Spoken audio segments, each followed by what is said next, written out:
As I started researching it, it felt oddly familiar. A love-stricken name on a brandy-based liqueur. Where had I seen that before?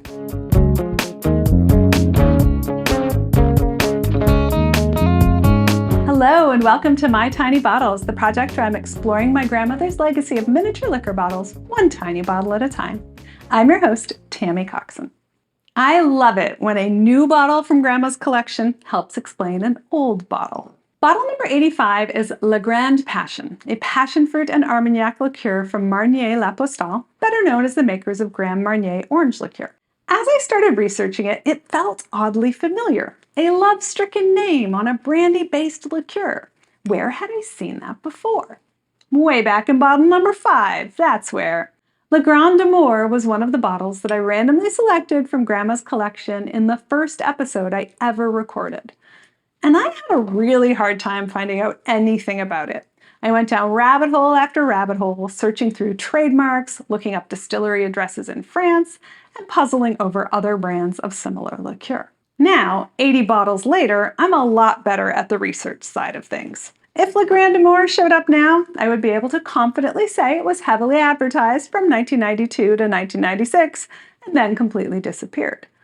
But without number 85 in my hand, I don't know if I'd have done any better at telling you why. With it, though, I'm pretty sure the only reason Le Grand Amour existed was because of La Grande Passion. Let's back up a bit and talk about Marnier-Lapostolle.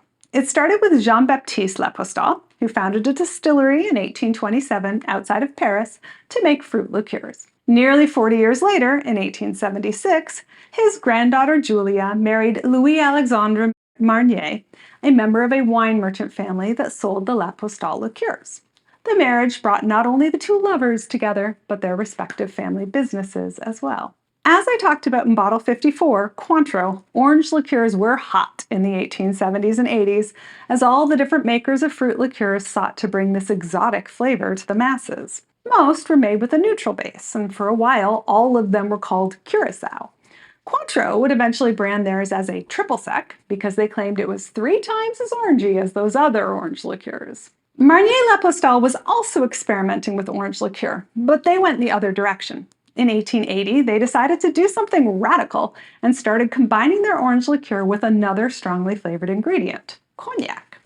For a while, they just called this Curacao Marnier and sold it along with all their other fruit liqueurs. The liqueur grew in popularity and became a hit at the Savoy Hotel in London, where César Ritz was the manager. Ritz would go on to create the Ritz chain of luxury hotels, but in the late 1880s, he was just helping his friend Louis-Alexandre out. He suggested a new name for the liqueur. At the time, the trend in Paris was for everything to be called petit, small in French. So he suggested that they turn that around and call this liqueur, with its big flavors, Grande instead.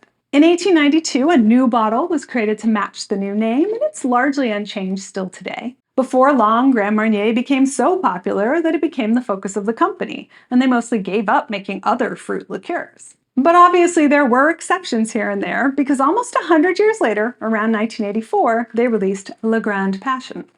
I can't tell you for sure what inspired it, but it's around the same time that newspaper articles started talking about this strange wrinkled fruit you might find in the grocery store, so it probably had something to do with it being the flavor of the moment. Whatever inspired it, they went all in, commissioning none other than Andy Warhol to create art for the brand.